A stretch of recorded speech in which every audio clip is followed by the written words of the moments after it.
가능하신 분은 다 자리에서 일어나 주시기 바랍니다. 2022년 8월 14일 성령 강림 후 10번째 주일 예배를 하나님께 올려드리겠습니다.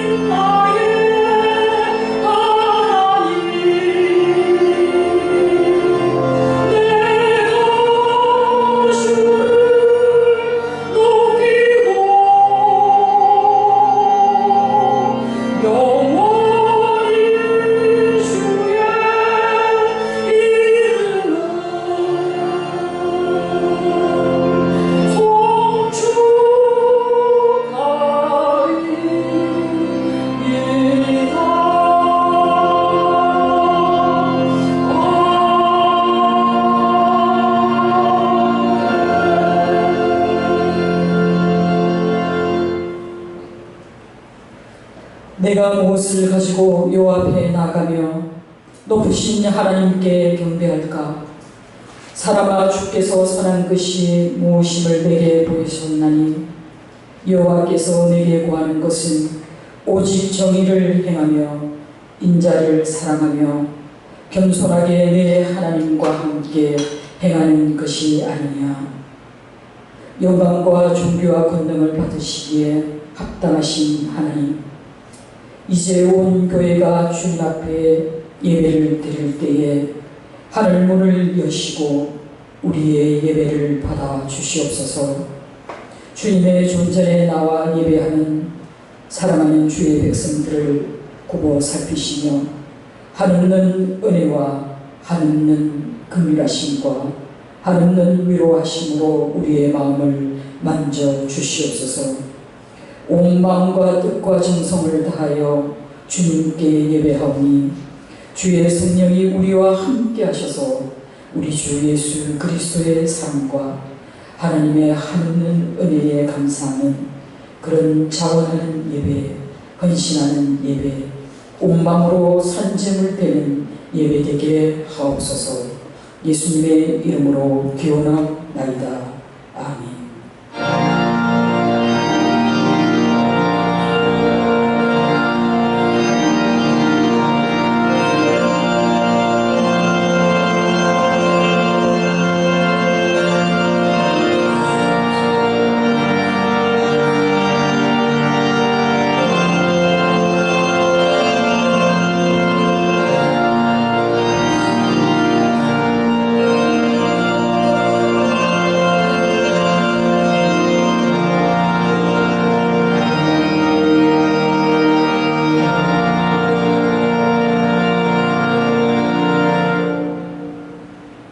다같이 참회의 기도를 드리도록 하겠습니다. 친애하는 교우 여러분, 이제 조용히 눈을 감고 한 주간의 삶을 돌아보시며 참회의 기도를 드릴 수 있는 은혜를 누리시기 바랍니다. 거룩하시고 긍휼하시니 무궁하신 하나님 아버지, 지나간 시간을 되돌아보며 회개하기 원합니다. 목이 곧은 자의 머리를 숙이게 하시고 완고하고 완악한 마음의 껍질을 벗게 하시며 정결한 마음으로 새롭게 하여 주시옵소서. 우리의 무너진 예배를 회복하게 하시고 하나님 앞에 정직한 영을 회복시켜 주시옵소서. 주님의 십자가 보혈에 의지하여 회개하고 자복할 때에 우리의 죄를 사하시고 사죄의 은총을 베풀어 주시옵소서. 다같이 참회의 기도를 드리도록 하겠습니다.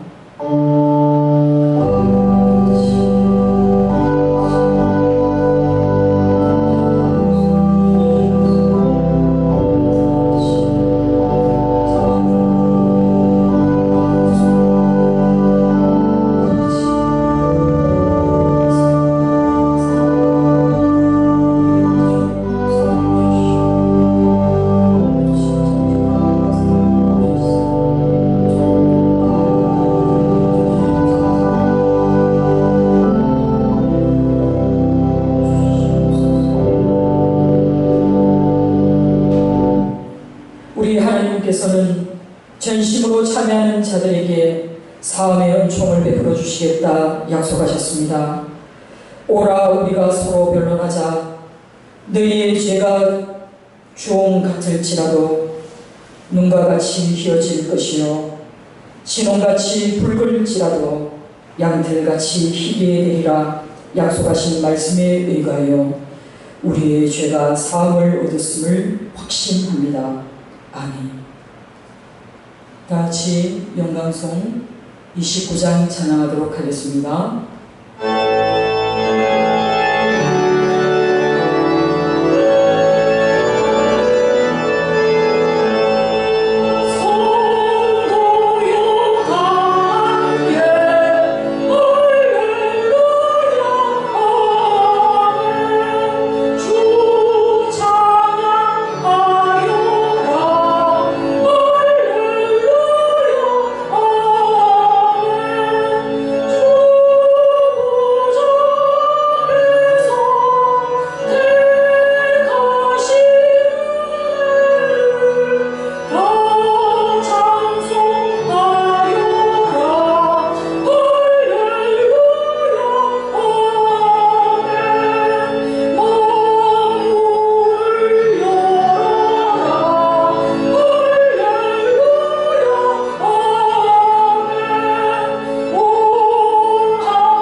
자리에 앉으시기 바랍니다. 다 같이 성시 교독하도록 하겠습니다. 교독문 25문입니다. 찬송가 뒤에 있습니다. 성시 교독문 25문을 저와 여러분이 함께 교독하도록 하겠습니다. 먼저 제가 읽겠습니다. 너희 만민들아 손바닥을 치고 즐거운 노래로 하나님께 외칠지어다.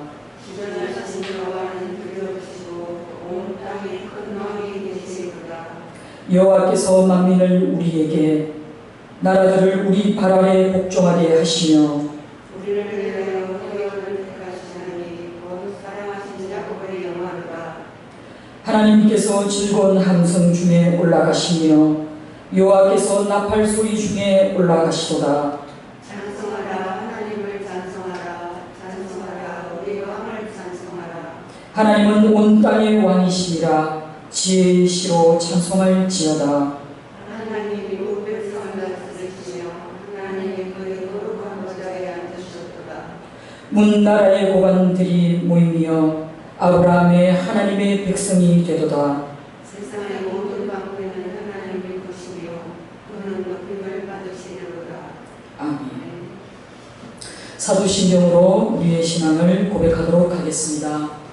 저희 통합교단에서는 새로 번역된 사도신경으로 우리의 신앙을 고백합니다. 사도신경을 미처 암송하지 못하신 분은 주보를 참고하시거나 모니터를 참고하시면 좋겠습니다. 입으로 고백하지 마시고 마음으로 우리의 신앙을 소리내어 또박또박 고백하도록 하겠습니다. 나는 전능하신 아버지의 하나님 천지의 창조주를 믿습니다. 나는 그의 유일하신 아들 우리 주 예수 그리스도를 믿습니다.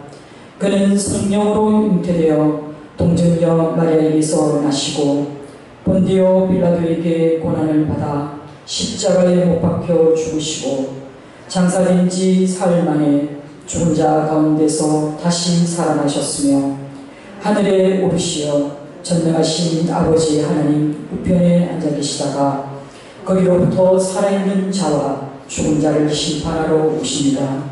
나는 성령을 믿으며 거룩한 공교회와 성도의 교제와 죄를 용서받는 것과 몸의 부활과 영생을 믿습니다. 아멘. 사랑의 주님, 오늘 또한 하나님 주님의 전에 나오게 하시고 예배하게 하시니 감사드립니다. 주님을 예배하니 우리의 사명이요 우리의 힘임을 고백하오니 이 시간 예배를 통하여 주님을 만나고 주님의 음성을 듣고 즐거워함으로 우리의 삶이 회복되게 하여 주시옵소서.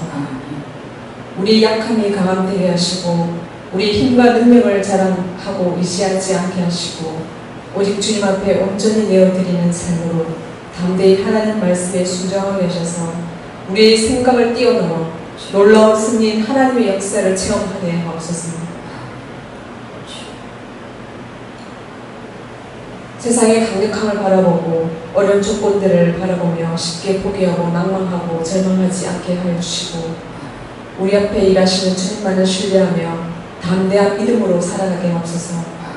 믿음으로 주님을 더 신뢰하고 주님만을 의지하며 헌신된 주님의 백성들이 되게 하셔서 우리 삶 가운데 놀라운 승리를 거두게 하시는 하나님의 능력을 날마다 체험하게 하옵소서. 오늘도 말씀을 사모함으로 모였습니다. 담임 목사님 주님 말씀을 대언하실 때에 성령을 기름 부어주셔서 하나님의 진리의 말씀만이 선포되게 하여 주옵소서. 듣는 저희들에게는 말씀을 통하여 주님의 음성을 듣게 하여 주시고 말씀에 힘을 얻고 날마다 승리하는 삶을 살아갈 수 있도록 인도하여 주옵소서. 예배를 주님 홀로 영광 받아주시고 예수 그리스도의 이름으로 기도드립니다. 아멘.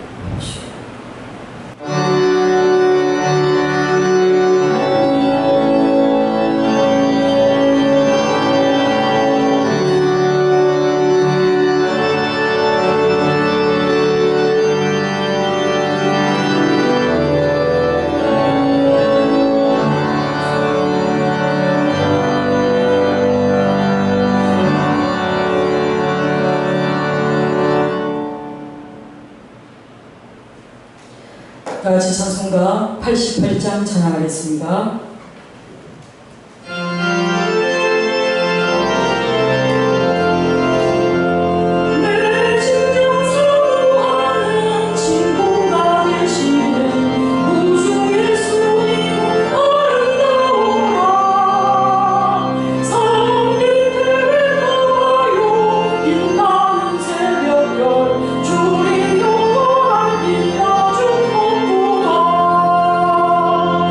내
전해 드리겠습니다. 제가 지금 주보를 안 가지고 올라가지고 생각나는 대로 전하도록 하겠습니다. 은혜 가운데 학위수련회를 잘 마치게 되어서 너무 감사합니다. 생각보다도 많은 분들이 오셔서 자리를 함께 해주시고 또 긴 시간 동안 빡빡한 스케줄 가운데서도 차질 없이 처음부터 끝까지 하는 은혜로 수련회를 할 수 있어서 너무나 행복한 시간이었습니다. 무엇보다도 자리를 빛내주신 이영애 권사님께 진심으로 감사드립니다. 하나님께서 이 권사님의 모든 헌신과 또 하나님을 사모하는 그 마음을 귀하게 여기셔서 모든 소원을 이루어주실 줄 믿습니다. 그리고 이제 정상적으로 교회를 운영하게 될 텐데요. 무엇보다도 성경 공부, 구약 특강, 구약 개수피 토요일날 정상적으로 진행됩니다. 4시까지 오셔서 기쁜 마음으로 성경 공부에 참여해 주시기 바랍니다. 그리고 우리 교회 홈피가 제작되었습니다. 제가 다음 주에 홈피에다가 학위수련회 자료들을 올려놓겠습니다. 많이 보시고 또 즐거워해 주셨으면 감사하겠습니다. 그리고 우리 교회에 아픈 분들이 많습니다. 우리 이영애 권사님 서울 잘 다녀오셨고요. 생각보다는 하나님께서 또 귀하게 사용하시려고 또 수술을 준비하신 것 같습니다. 수술하시고 또 회복될 수 있도록 그동안 우리 권사님 마음 약해지지 않도록 우리가 중보 기도할 수 있었으면 좋겠습니다. 그리고 우리 박순옥 권사님 코로나에 걸리셔가지고 지금 많이 힘들어 하십니다. 수련회에 꼭 오시고 싶어 하셨으나 오시지 못한 것을 굉장히 안타깝게 생각하시면서 기도로 많이 또 후원해 주시고 여러 가지로 도와주셨습니다. 우리 교회 아프신 분들 그리고 여러분들이 기억하고 계시는 많은 한우들이 있을 것입니다. 그분들을 위해서 기도의 끈을 놓지 않도록 도와주시기 바랍니다. 그리고 우리 구정민 선교사님 사역을 위해서 그리고 우리 추현무 청년 지금 항해 중입니다. 6개월 동안 바다 위에 떠 있을 텐데요. 그의 안전을 위해서 기도해 주시기 바랍니다. 무엇보다도 감사한 것은 우리 세기가 이제 곧 고등학교를 진학하게 될 터인데 그 전에 교회에 즐겁게 와서 수련회도 참여하고 또 예배에 와서 또 하나님께 영광 드림을 감사드립니다. 그리고 교회에 또 많은 소식들 혹시 제가 주고해서 꼭 전해야 되는데 빠뜨린 거 있습니까?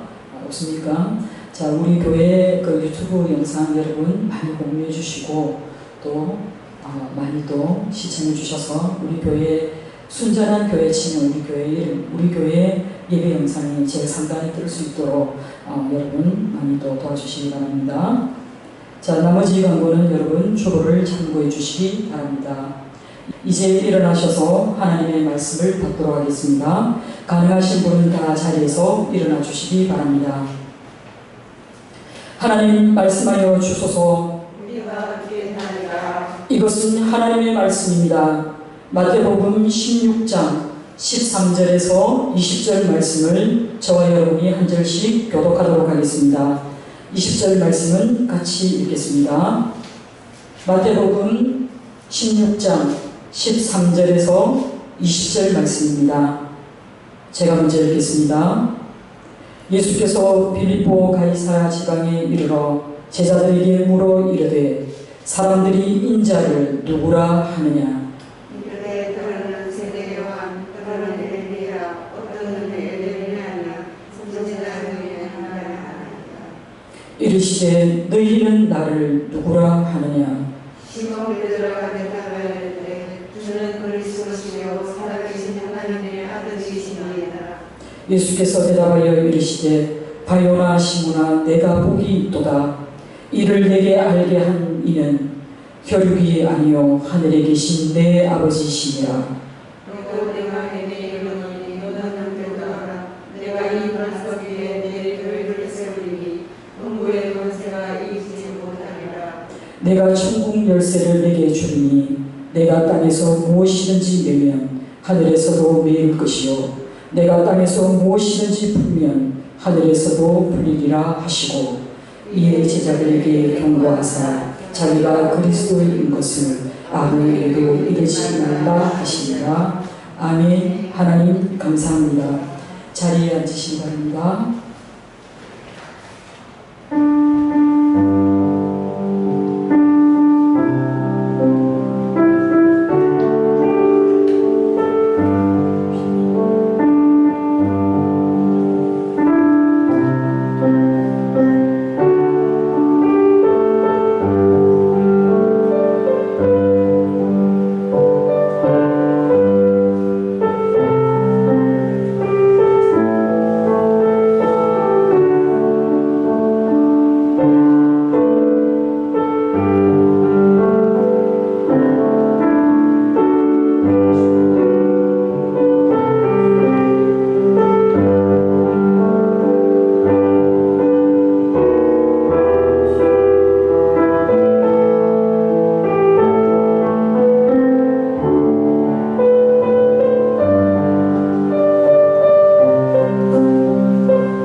오늘 우리에게 주신 하나님의 말씀은 마태복음 16장 13절에서 20절 말씀입니다. 너희는 나를 누구라고 하느냐라는 제목으로 하나님 말씀 증거할 때에 하나님의 음성으로 들으시기 바랍니다. 이 자리에 나오신 사랑하는 성도 여러분들을 주님의 이름으로 환영합니다. 여러분들이 다른 곳에 있지 아니하고 이곳에서 하나님을 예배할 수 있는 것은 하나님의 은혜이고 하나님의 축복인 줄 믿습니다. 우리가 한 주간을 생각해 보면요, 얼마나 한 주간 동안 많은 일들이 일어나는지 모릅니다. 특히 우리 하루의 삶을 생각해 보면 그 하루 동안은 참으로 긴 하루를 우리가 만날 때가 많습니다. 그런데 여러분, 한 해를 또 돌이켜보면 또 한 해가 이렇게 훅 갔나 싶을 만큼 쏜살같이 지나가는 것이 세월인 것 같습니다. 오늘 저는 주보의 표지를 보면서 깜짝 놀랐습니다. 벌써 8월하고도 14일을 맞이하게 되었다는 것입니다. 어찌 보면은 이제 한 해도 절반을 지나고 또 2달째를 맞이하고 있다라는 생각을 하니까 나는 올해 한 해에 어떤 계획을 하고 있었고 또 그 계획이 어떻게 여기까지 올 수 있었을까를 생각해보면 특히 저에게 있어서 올 한 해는 정말 하나님의 은혜로 한 걸음 한 걸음 여기까지 온 것 같습니다. 우리는 뭔가를 생각할 때 참 많은 염려가 계획보다 더 앞설 때가 있습니다. 이 일을 어떻게 하면 좋을까? 내가 이 일을 과연 감당할 수 있을까? 라는 그 두려움과 의심 때문에 하나님께 기도하는 시간을 놓칠 때가 있습니다. 그런 염려와 근심들로 인해서 하나님의 음성이 내 안에서 들리지 않을 때가 있습니다. 그러나 우리 하나님은 반드시 살아계시고 그 하나님은 나를 지으신 나의 주 나의 하나님이시기에 내가 그 하나님께로 피하기만 하면 됩니다. 피할 때 우리 하나님께서는 말할 수 없는 위로와 말할 수 없는 평안으로 우리를 붙들어 주실 줄 믿습니다. 우리의 남은 올 한 해도 신실하게 하나님을 의지하며 나아가는 그런 한 해가 되기를 주님의 이름으로 축원합니다. 오늘 우리에게 주신 이 본문의 말씀도 마태복음 앞장을 살펴보면 이제 예수님께서 제자들과 함께 많은 사역을 감당하고 있는 중임을 알게 됩니다. 예수님께서는 많은 것을 가르쳐 주셨고 또 예수님께서는 많은 그 기적의 현장에 사람들을 불러 모으셨습니다. 그 현장에 다가온 사람들은 오직 주의 말씀만을 들은 것은 아닙니다. 그들은 말씀을 통해서 치유되기도 하고 그 말씀을 통해서 회복되는 은혜를 누리기도 하였습니다. 이런 예수님의 사역이 활발하게 이루어지고 그리고 이제 예수님은 제자들과 함께 빌립보 가이사라는 곳에 가셨다고 성경은 기록하고 있습니다.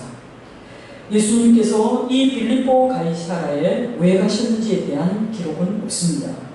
예수님이 그 북방 지역의 사역을 끝내시고 난 뒤에 이제 그 사역을 연장하시기 위해서 이 빌립보 가이사라에 가셨는지, 아니면 이 빌립보 가이사라가 휴식하기에 좋은 그런 곳이었기 때문에 제자들과 함께 이제 휴식하기 위해서 휴양차 가셨는지 우리는 알지 못합니다. 그러나 이 빌립보 가이사라는 성경의 지도에 살펴보면 이 지역은 갈릴리 북방 40km 지역에 있습니다.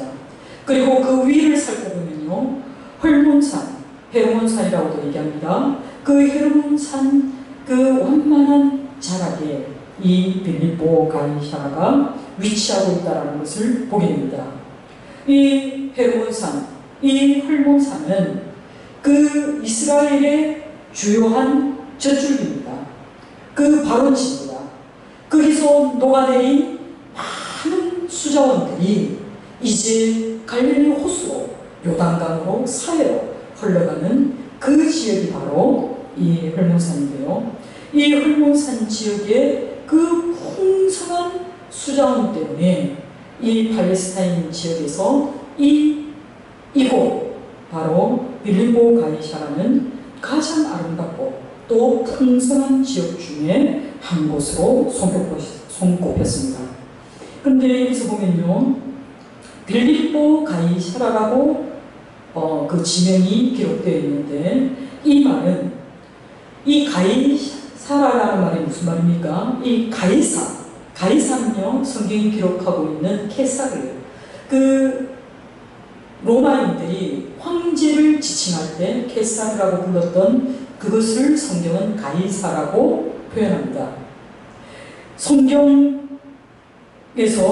예수님이 태어날 당시에 로마의 황제는 아구스도라고 기록하고 있습니다.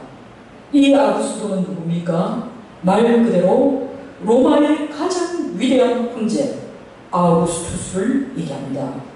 예수님이 태어나실 당시에 왕은 헤롯이었습니다. 이 헤롯 대왕에게 하사했던 땅이 바로 이 지역이었습니다. 그리고 그 이후에 헤롯 빌립 2세가 이 땅을 새롭게 정비하여서 이 하사받은 이 땅을 로마 황제 가이사를 기념하여서 그 이름을 가이사라라고 불렀습니다. 아구스도에게 헌사받은 이 땅을 그의 자손 헤롯 빌립 2세가 새롭게 정비해서 불렀던 땅이 바로 가이사라였다는 뜻입니다. 그런데요, 또 지명을 살펴보면 항구 도시에 가이사라가 있다는 것을 우리는 알게 됩니다. 바울이 이 가이사라라는 이 항구를 통해서 전도 여행을 떠나기도 하고 또 전도 여행 후에 이곳에 도착하기도 했던 그 항구가 바로 가이사라였습니다. 이것을 구분하기 위해 빌립은 자기 이름을 붙여서 빌립보 가이사라라고 부르게 되었다는 것입니다. 그리고 이곳은 말 그대로 이방인들이 거주하였기 때문에 이 지역의 대부분의 사람들은 이방인들이 살았습니다. 이방인들이 살았다는 이 말 속에는 그들이 가지고 들어온 많은 이방신들이 이곳에서 섬김을 받았다는 그런 뜻도 됩니다. 앞서 설명한 것과 마찬가지로 이 빌립보 가이사라에 도착한 예수님께서는 이제 제자들이 전도 여행을 하고 있는 중에 너희들이 그곳을 다닐 때에 많은 가르침과 많은 기적을 베풀었던 예수에 대해서 사람들이 무엇이라 말하는지 궁금해 하셨습니다. 그래서 예수님께서는 물으셨습니다. 너희가 갔을 때에 사람들이 나를 누구라고 하느냐? 라고 묻습니다. 그런데 여기서 우리가 하나 주목해 보아야 할 것은요, 성경에 예수님이 사역한 많은 곳이 있었을 것입니다. 그 많은 곳이 있었음에도 불구하고 왜 굳이 성경에서는, 신약에서는 예수님의 그 많은 사역지 가운데서 빌립보 가히 살아가는 이 지명을 굳이 기록해 두었을까요? 이 지명을 우리가 주목해야 할 이유는 이 곳에서 바로 예수님의 제자 베드로가 놀라운 신앙 고백을 하였다는 것입니다.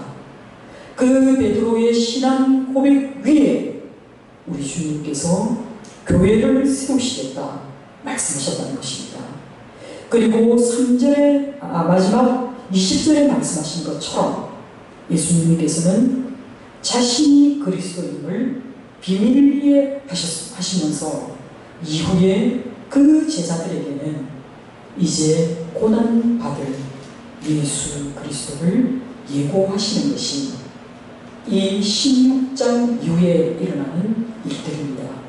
그래서 마태복음 16장은 예수님 사역의 분수령이 되는 아주 중요한 장이고, 그 장의 출발은 바로 베드로의 신앙 고백 위에 있었다는 것입니다.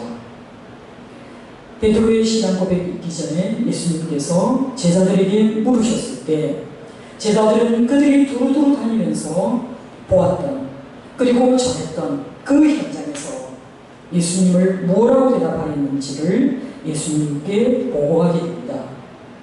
그때 사람들의 보고는 예수님이 인자를 사람들이 누구라 하느냐라고 물었을 때 사람들이 뭐라고 대답합니까? 14절에 뭐라고 대답합니까? 더러는 세례요한이라고 얘기하고, 더러는 엘리야라고 고백하고, 또 더러는 예레미야라고 얘기합니다. 이름의 한결같은 특징은 뭡니까? 그들이 다 선지자랍니다. 예수님도 역시 이 선지자들 중에 한 사람으로 사람들이 인식하고 있더라라고 예수님께 고백하고 있는 것입니다. 예수님의 사역이 이제 무르익을 대로 무르익은 이 시점에서 사람들은 예수님께서 행하신 많은 기적을 보고 난 이후에 이렇게 말하는 것입니다. 그리고 그들은 예수님의 그 말씀이 서기관과는 전혀 다른 권위 있는 말씀임을 알고서도 그들은 이렇게 고백하였던 것입니다. 그리고 그들은 우리에게 이런 놀라운 권위 있는 말씀을 전하시는 이분이 도대체 누구입니까? 우리가 알고 있는 이 사람은 나사렛 예수인데 그의 형제를 우리가 잘 알고 있고 그의 아버지가 뭐하는 사람인지 우리가 잘 알고 있는데 도대체 네가 전하는 이 권위 있는 말씀은 어디서부터 온 말씀인가? 라고 의심할 뿐이지 그가 하나님의 아들 예수 그리스도임을 그들은 감히 상상할 수도 없는 그런 상황에 놓여 있었고, 오히려 그는 세례요한이나 엘리야, 예레미야와 같은 그런 선지자 중에 한 위대한 선지자가 우리 가운데 있다라고 생각했을 뿐이었습니다. 그렇다면 왜 그들은 세례요한을 떠올렸을까요? 그것은 예수님께서 세례를 받으시고 광야에서 40일간 머무셨던 그 모습 속에서 세례요한을 떠올렸습니다. 그리고 40일 금식하신 후에 사단의 유혹을 뿌리치시고 비로소 때에 따라 유대강야에 오셔서 하나님의 말씀을, 그리고 갈릴리 사역지에서 하나님 나라의 복음을 전파하시면서 천국이 가까이 왔으니 회개하고 복음을 믿으라고 하신 이 모습을 통해 세례 요한을 떠올렸습니다. 세례 요한은 광야에서 죄인들을 불러 모아서 그들에게 세례를 베풀었습니다.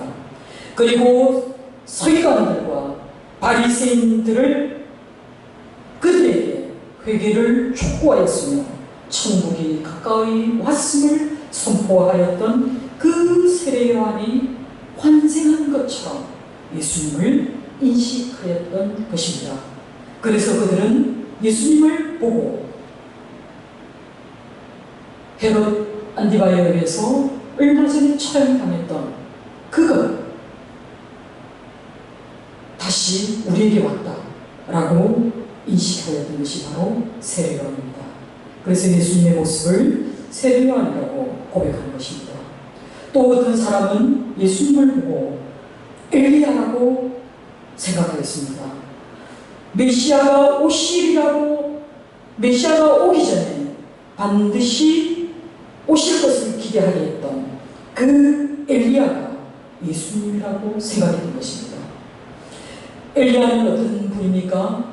엘리야는 여러 가지 기적을 일으켰고, 또 엘리야는 그 무엇보다도 우상 숭배자들을 처단하였고, 그리고 악을 단호하게 물리쳤던 사람이 바로 엘리야입니다. 예수님의 그 기적의 현장에서 귀신을 쫓으시고 또 우상 숭배의 그 허망함을 선포하셨던 것이 예수님이셨기 때문에 예수님의 사역 현장에서 그들은 예수님을 보고 엘리야라고 생각했던 것입니다. 그리고 우리가 구약에 나타나는 예수님의 사역 가운데 가장 닮은 꼴의 인물을 찾으라 하면 그 사람은 바로 엘리야일 것입니다.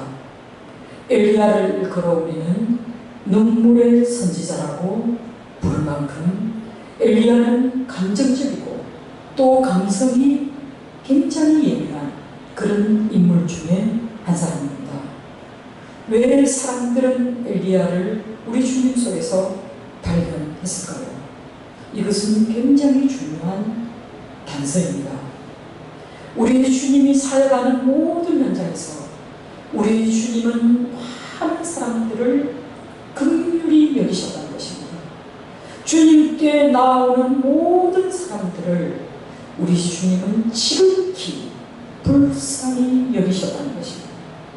그리고 그들의 믿음을 보시고 그들의 마음의 소원을 보시고 우리 주님의 그 지극히 긍휼히 여기시는 그 애끓는 영민의 마음으로 그 백성들을 우리 주님이 안으셨다는 것입니다.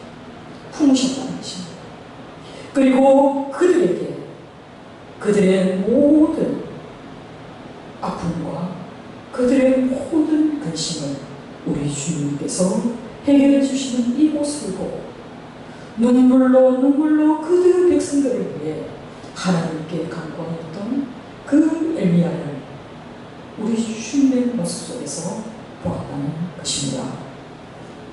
엘리야는요, 너무나 부드러우면서도 어떤 상황 속에서도 좌절하지 않고 끈질기게 하나님께 그들의 백성의 죄를 고하고 또 그들의 살 길을 열어주신 하나님의 말씀을 전할 수밖에 없었던 그런 눈물의 선지자였습니다.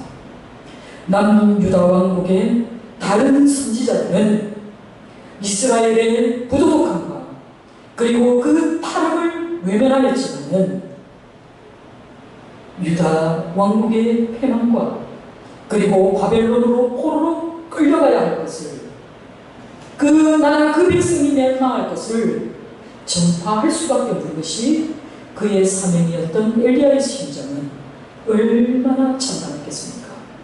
그러나 내가 이 말씀을 전하지 않고서는 내가 견딜 수가 없다라고 고백하면서 그 나라의 멸망을 그 백성의 포로됨을 그러나 반드시 하나님이 포로된 곳에서 그들을 다시 이끌어내실 것이라는 그 약속의 말씀을 전파할 수밖에 없었던 것이 바로 엘리야입니다. 심판을 하시나 구원하시는 하나님을 증거할 수밖에 없었던 것이 바로 엘리야입니다. 이 시대에 우리에게 오셔서 심판을 예언하시지만 그러나 하나님의 보이시는 모든 사람들이 구원받기를 원하시는 그 간절함으로 하나님 나라의 복음을 전하시는 그 예수님을 보면서 사람들은 엘리야다라고 생각하였던 것입니다.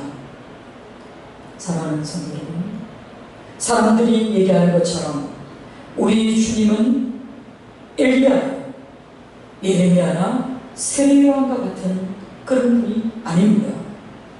히브리서 기자가 증언하고 있는 것처럼 우리 주님은 하나님의 영광의 광채이시고 그 본체의 형상이라고 말씀합니다. 우리 주님은 천사들도 흠모하는 그런 분이라고 말씀합니다.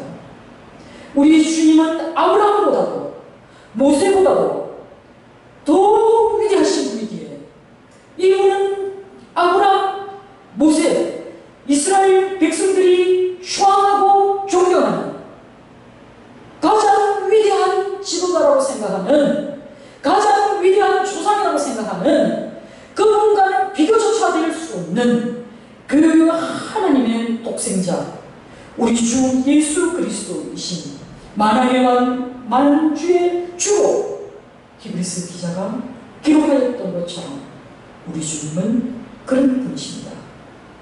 그럼에도 불구하고 안타깝게도 그 당시의 사람들도 마찬가지고 오늘날의 사람들도 마찬가지로 그분이 사람의 몸을 입고 이 땅에 친히 찾아오신 그 사랑을 사람들이 깨닫지 못하고 있습니다. 그 백성들과 함께 먹고 마시고 또 그 백성들과 함께 울고 웃고 하셨던 그 하나님, 그리고 정말 죄된 백성들이 하나님 나라의 복음을 받아들이게 하시기 위해서 그들이 알아들을 수 있는 많은 비유들로 그들의 삶 속에서 일어나는 그 들꽃들과 공중의 새들과 그리고 자라는 풀들과 나무들을 비유로 드시면서 천국의 복음을 전해주셨던 그분, 마치 천국은 혼인잔치와 같고 마치 천국은 말할 수 없는 우리가 상상할 수 없는 그 풍성한 은혜로 결실하는 열매로 차고 넘칠 것을 우리의 삶 속에 열매맺는 열매들로 가르쳐 주셨던 그 주님은 그 마음에 모든 사람들이 주님을 믿고 주님의 잔치에 초대하기를 원하셨던 그 하나님이십니다. 그럼에도 불구하고 사람들은 주님이 우리 가운데 오셨음을 깨닫지 못했습니다. 어둠에 있으면서도 빛 대신 주님의 그 빛을 향하여 얼굴을 돌리지 못했던 것이 그 당시의 현실이고 또 오늘날도 마찬가지입니다. 우리의 죄를 대신하여 친히 이곳에 오셔서 세상 죄를 지고 십자가에 오르셨던 하나님의 어린 양을 알아보지 못했기 때문에 그들은 예수를 쫓아갔던 나의 욕망을 충족시킬 한 사람으로 수단으로 이용했을 뿐 그가 우리 하나님께서 보내주시기로 한 그 메시아 고난의 종으로 와서 친히 우리를 대신하여 죽으실 그 메시아로 인정하고 싶어하지 않았던 것입니다. 이와 같은 상태에서 이제 예수님께서 그 제자들에게 그렇다면 너희는 나를 누구라 하느냐 라고 물어보셨습니다. 사랑하는 성도 여러분, 동일한 질문을 제가 여러분에게 묻겠습니다. 여러분은 예수를 누구라고 말하십니까? 이때 이때 베드로가 선뜻 대답합니다. 주는 그리스도시요 살아계신 하나님의 아들이십니다. 여러분, 이 베드로의 한 줄 고백은 어마어마한 고백입니다. 왜 그렇습니까? 베드로는 말 그대로 유대인입니다. 유대인의 정서로 볼 때 주는 그리스도시요라는 이 표현은 감히 입 밖으로 낼 수 있는 말이 아닙니다. 왜냐하면 모든 유대인들이 대망하는 그 그리스도는 곧 아람어로 메시아입니다. 그리스도라는 이 말은 헬라어입니다. 크리스토스라는 뜻입니다.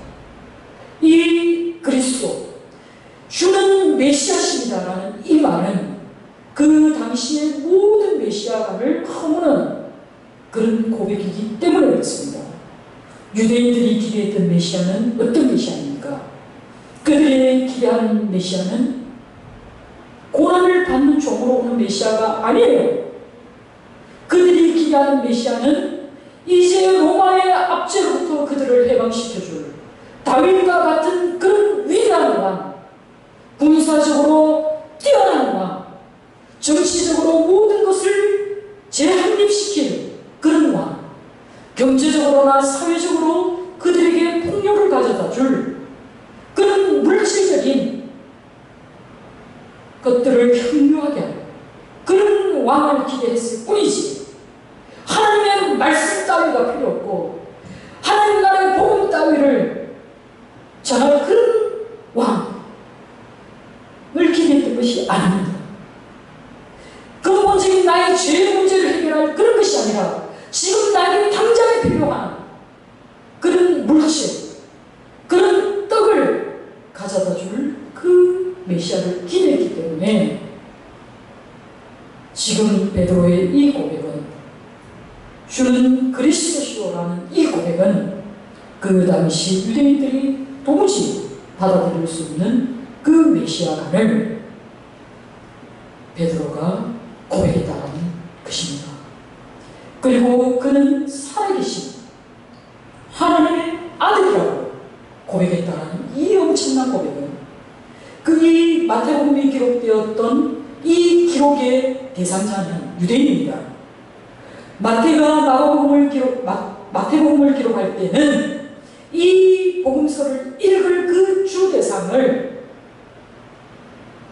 유대인으로 생각했기 때문에 유대인들이 생각하는 그 하나님은 인간이 감히 입으로 대낼 수 없고 감히 입으로 발설도 할 수 없을 만큼 지존하신 분이고 영화로우신 분이기 때문에 그들은 하나님이라는 말을 입으로 감히 내뱉지도 않았던 그 시절, 베드로가 어떻게 살아계신 하나님의 아들이라고 예수님을 고백할 수 있었겠습니까?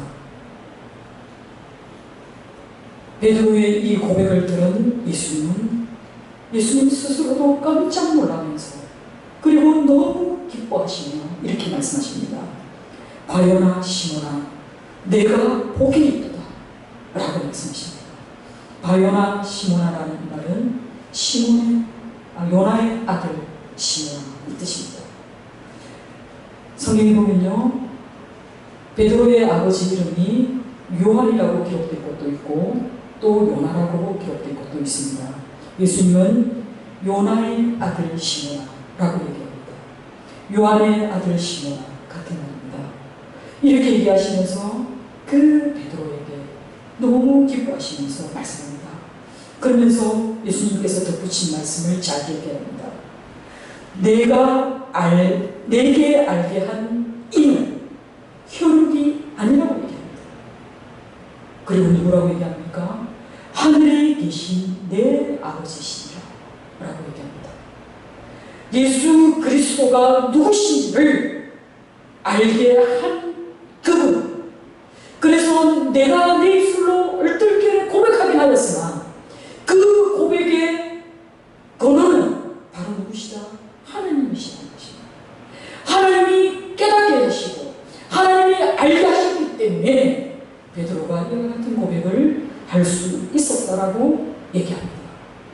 예수 그가 그리스도이시고 예수 그가 모든 이가 기다리던 그 메시아이시고 그리고 그가 살아계신 하나님의 아들이심을 베드로가 알 수 있었던 것은 그 안에 성령 하나님께서 알게 하셨기 때문이라고 예수님께서 말씀하셨습니다. 이것은 굉장히 놀라운 사실입니다. 우리가 아무리 지식이 풍부하고 우리의 학식이 남다르다 할지라도 우리의 방식으로는 우리는 결코 하나님을 알아낼 수 없습니다. 의지적으로 이성적으로 하나님을 이해해보려 해도 하나님의 도우심이 없다면 우리는 베드로가 고백하고 있는 것처럼 나의 주 나의 하나님으로 고백할 수 없습니다. 우리 하나님께서는 자신을 계시해 주셨습니다. 자신을 계시해 주신 말씀이 바로 이 성경 36권입니다. 이 성경 36권은요 아무나 다 소유할 수 있습니다. 믿는 사람도 소유할 수 있고 믿지 않는 사람도 소유할 수 있습니다. 적어도 내가 까만 눈이 아닌 다음에야 이 성경을 읽으면 누구나 다 읽을 수 있습니다. 그러나 이 계시의 말씀이 이 성경 말씀이 내가 믿어지고 또 이 말씀이 내 안에서 살아 역사하시는 것을 내가 경험할 수 있는 유일한 것은 성령 하나님이 나를 도우실 때 가능합니다. 그렇기 때문에 우리는 성령 하나님의 도우심이 없이는 단 한 줄의 하나님의 말씀도 받아들일 수 없습니다. 단 한 줄의 말씀도 받아들일 수 없기 때문에 태초에 하나님이 천지를 창조하셨다는 이 창세기 1장 1절에 우리는 막힙니다. 그리고 단 한 줄의 말씀도 받아들일 수 없기 때문에 예수 그가 나를 위해 죽으셨다는 이 사실을 우리는 받아들이지 못합니다. 그럼에도 불구하고 우리는 이곳에서 예배하는 예배 공동체에서 우리는 이 말씀을 믿습니다. 그 믿는 믿음으로 이끌어 주신 분이 바로 성령 하나님이심을 여러분 믿으시기 바랍니다. 사람들은 예수를 세례요한이다, 엘리야다, 예레미야다 라고 말할 만큼 우리와 동급이 사람이지만 그러나 우리보다 좀 더 위대한 그런 스승 정도로 이해했음에도 불구하고 베드로는 여러분 베드로가 어떤 사람입니까? 그는 그냥 어부입니다. 어부입니다. 아주 평범한 농부입니다. 그런 그가 주는 그리스도시요 살아계신 하나님의 아들이라고 믿었다고 고백했을 때 예수님이 얼마나 기쁘셨는지 우리는 그 다음 말씀을 통해 알 수 있습니다. 예수님은 그 기쁨을 이제 베드로에게 약속으로 바꿔주십니다. 그러면서 말씀하십니다. 너는 베드로라.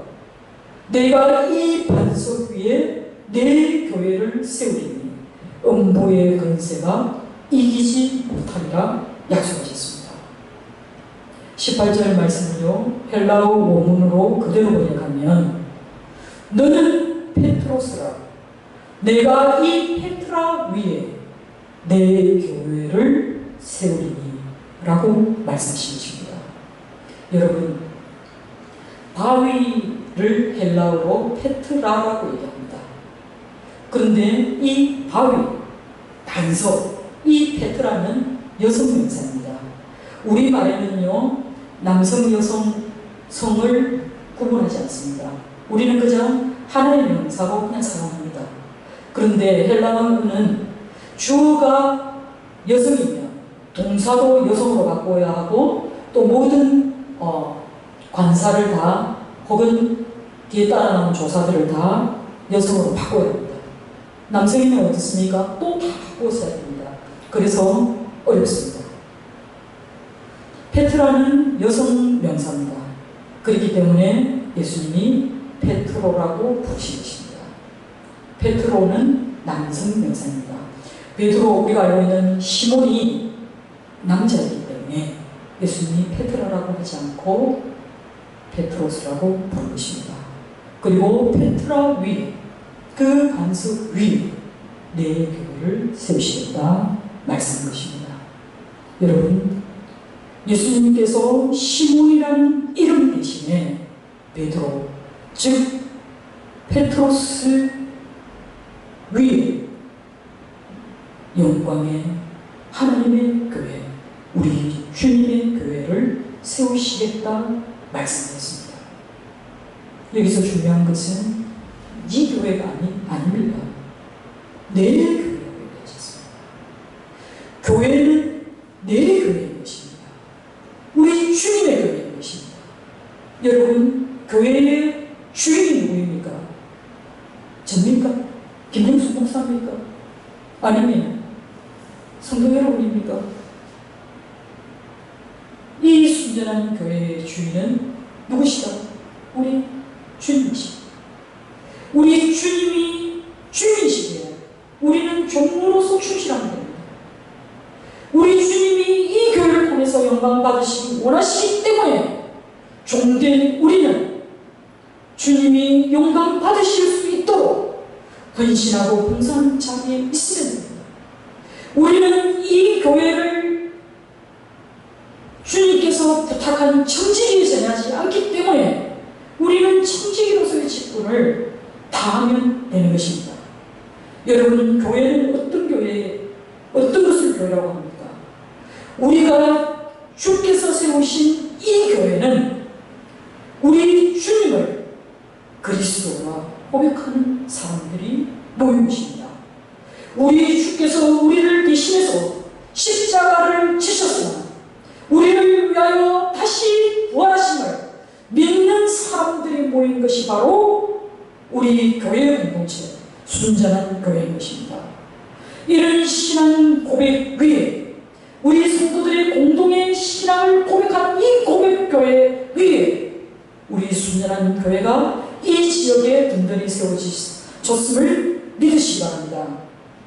우리 교회의 주인 되시고 머리 되신 주님께서 오직 나의 주, 나의 하나님을 고백하는 성도들과 함께 오늘 우리의 예배 가운데 계심을 여러분 기뻐하시기 바랍니다.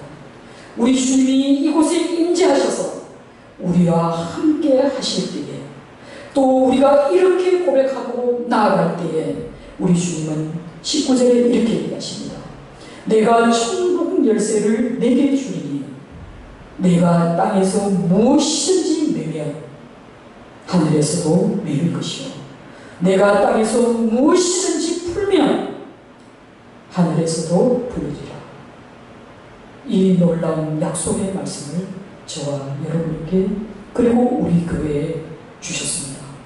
그리고 맺히고 닫히는 것을, 그리고 열리고 풀리는 것을 우리는 이 교회를 통해서 보게 될 것입니다. 사랑하는 성도 여러분, 우리 주님은요, 우리가 기도하는 가운데 우리가 마땅히 기도해야 하는 것을 가르쳐 주십니다. 그것이 성령 하나님께서 우리의 마음을 만지시기 때문입니다. 성령 하나님께서 마땅히 우리 아버지 하나님께서 들으실 그 기도를 우리에게 가르쳐 주십니다. 그 주신 그 기도가 우리가 이 땅에서 매면 하늘에서도 매일 기도요, 우리가 이 땅에서 풀면 하늘에서 풀릴 기도임을 믿음으로 강구하시기 바랍니다. 그리고 우리가 믿음으로 중보하며 나아가는 그런 순전한 교회 모든 성도님들이 다 되시기를 주님의 이름으로 축원합니다. 사랑하는 성도 여러분, 이제 말씀을 맺으며 제가 여러분에게 묻겠습니다. 그리고 이 질문은 저에게도 하는 질문이기도 합니다. 여러분에게 예수님은 누구십니까? 그리고 여러분은 예수를 누구라고 사람들에게 소개할 수 있습니까? 오늘 베드로의 신앙고백처럼 성령의 도우심으로 하나님이 나의 하나님 되시니, 그리고 내 주님은 살아계시니 고백하며 나아갈 수 있는 하나님의 자녀로, 또 우리 주 예수 그리스도의 신실한 제자로 주님의 길을 끝까지 실족하지 않고 좌우로 치우치지 않고 달려갈 수 있는 주님의 사람들이 다 되시기를 주님의 이름으로 축원합니다. 기도하겠습니다. 사랑과 은혜가 충만하신 하나님 아버지, 감사합니다. 하나님, 도대체 우리가 무엇이기에 우리를 구원하셨나이까? 또 우리를 구원하신 하나님께서 우리가 무엇이기에 직분을 주셔서 하나님의 귀한 사역에 우리를 동참시키셨나이까? 우리의 힘과 우리의 의지와 우리의 능력으로는 이 모든 일 가운데 어느 것 하나도 감당할 수 없음을 고백합니다. 우리 하나님께서 우리에게 날마다 새 힘을 주시고 날마다 새날을 허락하셔서 우리를 새롭게 하지 않으면 우리는 한날이 무겁고 내일이 두렵습니다. 아버지 하나님, 우리에게 하나님의 것으로 채워 주시옵소서. 우리의 모든 마음의 소원이 하나님의 뜻이 되게 하여 주시옵소서. 오늘도 우리에게 말씀을 주셔서 감사합니다. 예수님의 이름으로 기도드립니다. 아멘. 찬송가 305장 찬양하겠습니다.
사랑과 은혜가 충만하신 하나님 아버지, 감사합니다.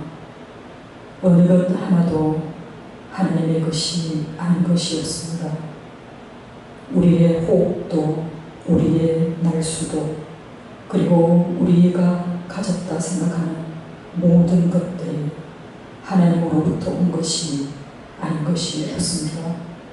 그럼에도 불구하고 우리는 마치 나의 힘, 나의 능력, 나의 노력으로 소유하고 있는 것처럼 우리가 주인 노릇할 때가 많이 있습니다. 아버지 하나님, 우리의 이 허물진 마음에도 불구하고 하나님께서 수시로 무시로 복을 주셔서 오늘 주의 전에 나올 때 귀하고 아까운 것을 골라 가장 좋은 것으로 하나님께 드립니다.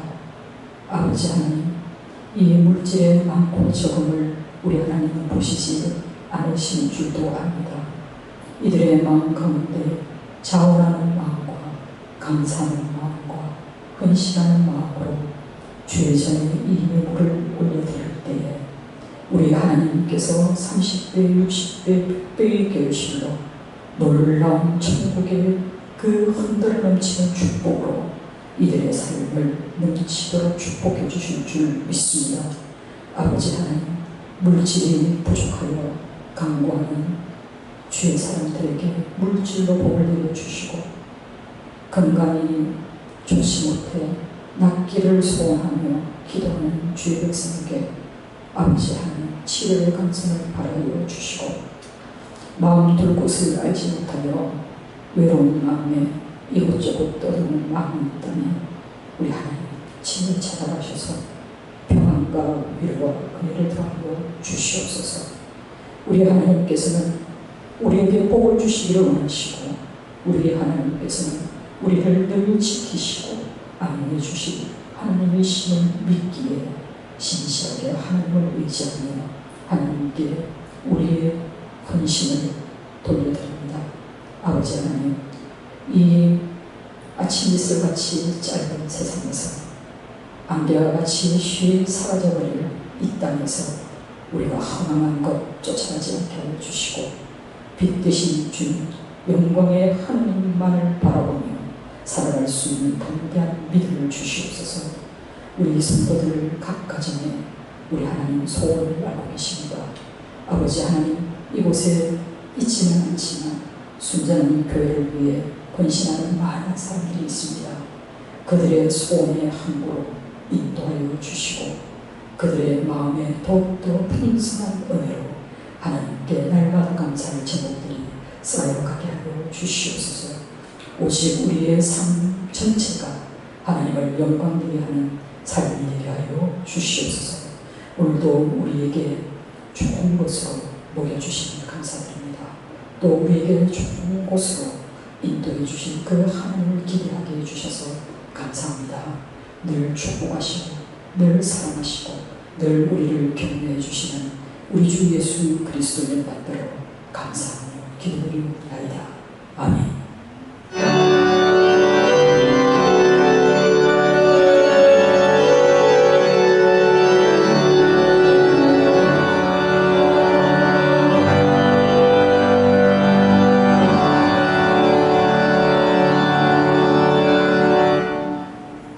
이제 다같이 자리에서 일어나셔서 화성의 찬송 부르도록 하겠습니다.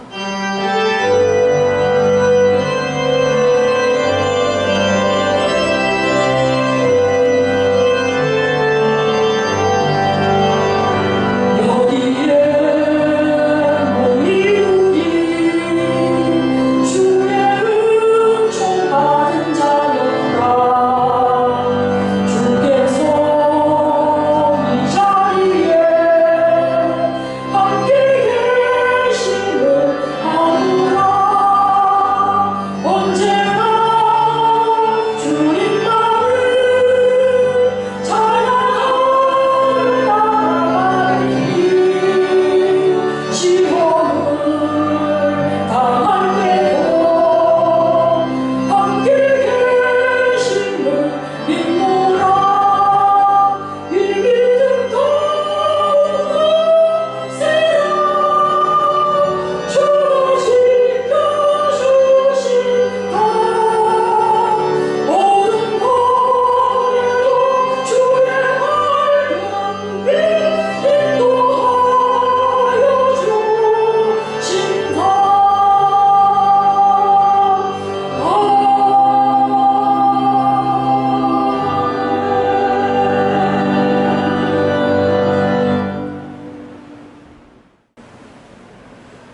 지금은 우리 구주 예수 그리스도의 은혜와 하나님 아버지의 만극하신 사랑하심과 성령 하나님의 감화감동 교통하심의 역사가 상하고 지치고 또 어지럽고 힘든 세상에 주님의 사랑으로 살아가기로 작정한 성도들 머리머리 위에 이들의 가정과 이들의 직장과 이들의 삶의 모든 자리 위에 이들이 관계하는 모든 관계 속에 삼위의 은총 지금으로부터 영원할지어다. 아멘.